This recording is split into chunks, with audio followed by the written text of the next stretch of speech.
The Assembly will hear now an address by His Excellency Rama, Prime Minister of the Republic of Albania. I request protocol to escort His Excellency. I have a great pleasure in welcoming His Excellency Rama, Prime Minister of the Republic of Albania, and I invite him to address the Assembly.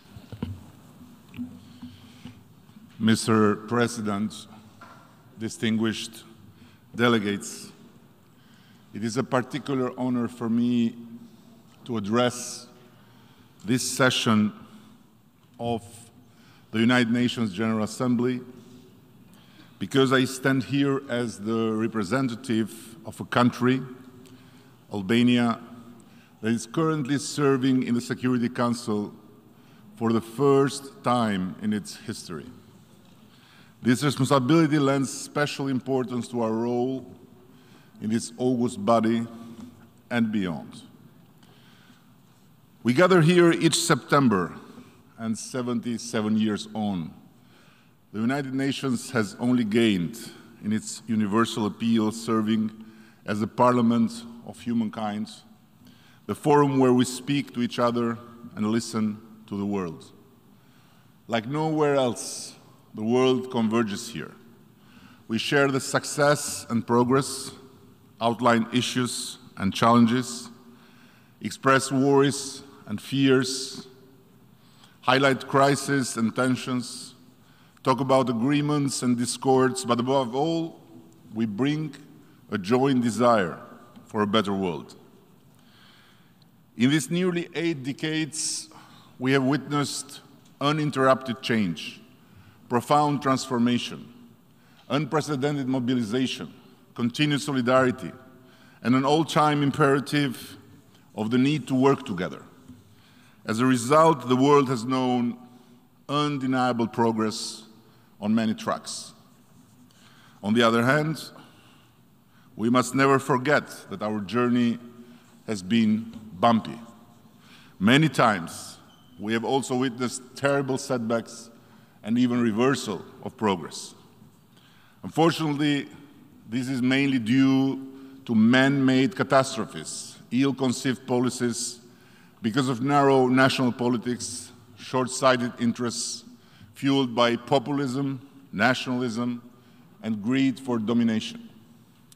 This is why this place at this time each year is the yearly checkup of the health of the world. We may sometimes have the impression that we say too much of the same things, that we needlessly repeat each other too often. I would like to disagree.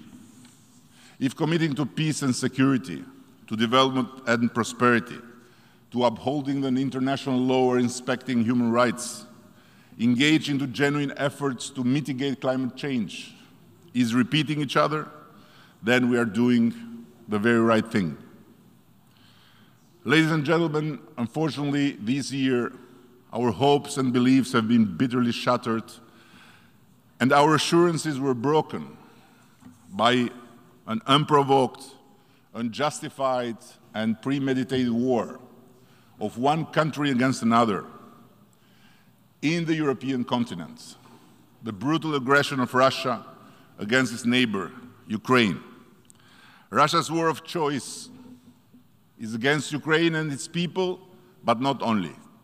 It is also a brutal assault against international law, a flagrant violation of the UN Charter, and a very direct threat to the European security architecture. It is an open battle between an aging, cynical tyranny and a young, growing democracy. While we all, in our ways and with our respective means, try individually and collectively to project ourselves into the future, one country, led by an illusion of grandeur from bygone times, has decided to drag the world backwards, go against everything we have built over decades. This is unacceptable. We'll continue to stand in full solidarity with Ukraine and its people, and just like many other countries, help them in any way we can to defend themselves. Their fight is also ours, and I hope that all of the members of the United Nations that share the core principles of sovereignty, territorial integrity, freedom, and the right to independently decide on their future without fear or interference. Shying away from this defining battle between those principles and all their contrary is shying away from the duty to protect ourselves, our countries, our children, our world. While the world expects Russia to come to reason, stop the war and engage into peace negotiations, just a few days ago, Kremlin made another choice, that of escalation, announcing a partial mobilization which would deepen the conflict, bring more crimes, more victims, more misery, but also more shame on Russia itself. Sham referendums are being conducted in some parts of the occupied Ukrainian territory with the threat of a gun. It is hard to imagine that anyone here can silently accept such disgraceful disregard of laws, rules, norms, and practices that govern relations between states in the 21st century. These actions run against international law and not only do not reflect the free will of the Ukrainian people, but offer a miserable show of the detachment from everything that brings us together under the roof of the United Nations. We condemn such actions engineered in Moscow, and we will not recognize any such unlawfulness. In the world we want, impunity should not be the shelter of those who must answer for their deeds. Albania is fully committed to accountability globally and fight impunity everywhere. This is to provide justice to victims, but also to prevent future atrocities. That is why Albania calls and supports the work towards the adoption of a convention on the prevention and punishment of crimes against humanity. This new instrument would fill a significant gap in the current international framework and facilitate international cooperation to protect civilians. Mr. President, the world is never a quiet place, and there are many serious challenges that need to be properly and immediately addressed. We face serious challenges with open conflict in many parts of the world. Many countries are subject to intolerable seizure of power by force. Terrorism remains a serious threat against peace and security. At a time when a multitude of crises have put the world in turmoil, including by unacceptable nuclear threats, I would like to call the attention of the Assembly on another crucial issue closely linked and with huge impact on peace and security, cybersecurity. Technology is nowadays part of every aspect of our life. In Albania, 95% of services to the citizens and business are offered online. These user-friendly systems save time, energy, and drastically improve efficiency, quality, by being also the best tool to eliminate endemic corruption. But last July, Albania was the target of an unprovoked large-scale cyber attack. The entire government digital infrastructure was under a sustained and coordinated assault with a clear aim to destroy it, paralyze public services, and steal data and electronic communications from government systems, create chaos and foment tensions in the country. A lengthy and thorough, in-depth investigation conducted in cooperation with the best existing world expertise on cyber terrorism has now confirmed beyond any doubt that the cyber attack that wanted to bring a sovereign country to its knees was a state-sponsored aggression orchestrated and carried out by the Islamic Republic of Iran. This is why, in face of such a blatant breach of norms responsible for state behavior in cyberspace in peacetime, which include refraining from damaging crucial infrastructure that provides service to the public, the government of Albania was left with no other choice but sever the diplomatic relations with Iran. We hope this forced extreme measure will be an example and a deterrent for anyone who supports or sponsors such abhorring actions against sovereign state. We urge the United Nations, including the Security Council, to focus more seriously and concretely to address cybersecurity by investing in prevention and help all member states build resilience. Ladies and gentlemen, Albania is a member of the Balkans community, a part of Europe that has had its share of very troubled history. Mention the word Balkans, and I bet in everyone's mind come the images stained by bloody wars and brutal crimes.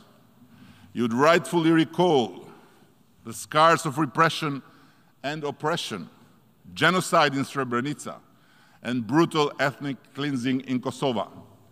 Nothing of this is or will be forgotten. Accountability has and will continue, and we must double our efforts to guarantee its unhindered course. This requires a resolved commitment to the ideals of justice and, above all, cooperation between parties. Justice lies in the foundations of any effort for long-lasting peace, stability, and prosperity. But justice is served with facts, with proofs and evidence, not with fiction or distorted reality. And I cannot but share with you here a terrible example, which should be a lesson for all the world and first and foremost the democratic world.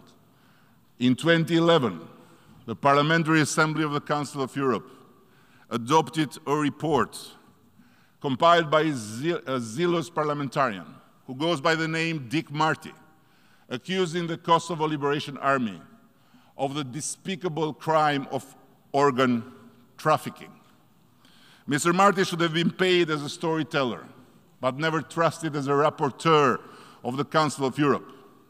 His report was shocking, and not only many believed it then, but it became the key factor in enhancing the idea and in establishing Kosovo specialist chambers.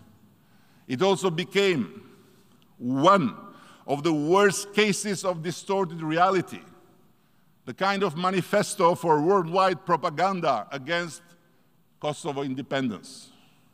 Every investigative effort was made during these long 11 years to prove these allegations, nationally, regionally, and internationally. No avail. Nothing. Not a single shred of evidence or proof was found anywhere in Kosovo or anywhere else regarding alleged trafficking of organs. Yet, the Kosovo Special Chambers that were founded based on that report have, as we speak, arrested without indictment Kosovo's sitting president, Hashim Thaçi. He waited a year in detention until he was formally indicted. Just try now, please, all of you, to imagine, for a moment, your president or prime minister, your country leader, taken away from office in a third country, kept there in custody for a whole year without any formal indictment by a body created and sponsored from a community of democratic countries. And guess what? Not a single word of the entire indictment that comes next has anything to do with the Council of Europe report on the alleged crime of organ trafficking. A full fantasy. Isn't this a monumental failure of international politics? And this is not about a person. It's not about a court procedure. This is about taking of the induced stain on a country and its history. Nevertheless, exactly because democracy and its institutions have, among many virtues, that of repairing their faults and errors, we strongly believe that based on this crying lack of evidence whatsoever, precisely the Parliamentary Assembly of the Council of Europe will honor the truth and will accept Albania's request to produce a follow-up report, and while damage has been done, help restore the credibility of such an important international organization as the Council of Europe. We will never give up on this truth, and we will not stop honoring all of them who gave their life for their freedom and their independence, and on whom nobody, in the name of anybody, can throw a single piece of dirt. Ladies and gentlemen, I'll say a few more words on the Balkans, not of the past, but for the future, that one that we are working to build together in our region. Turn this region in any way, and you will find a lot of fuel for division and toxicity. But we in Albania have realized that the best way to advance is to do it together, with shared benefits as sovereign countries, but close partners, as national players joined by a common enterprise, with our specific interests as part of a common framework, the one that responds to our citizens. This brought us together with North Macedonia and Serbia to launch the Open Balkans Initiative, a platform open to all Balkan countries, not only the three of us, but Montenegro and Kosovo, Bosnia and Turkey, Greece and further, an investment for everyone as part of the wider common European project. The best message of the Open Balkan that I want to share with you today is that you don't need to agree on everything to leave behind the dark past and build step by step a common bright future. By dealing with your disagreements in more and more gracious way, and by finding more and more the reasons, the good ones, to solve also the disagreements. So, by strengthening this relation with Serbia and moving forward together to boost bilateral and regional cooperation, Albania has not and will not move an inch from its firm position in support of a need for every country that has not yet done so, among all of you, including Serbia first and foremost, to recognize the Republic of Kosovo.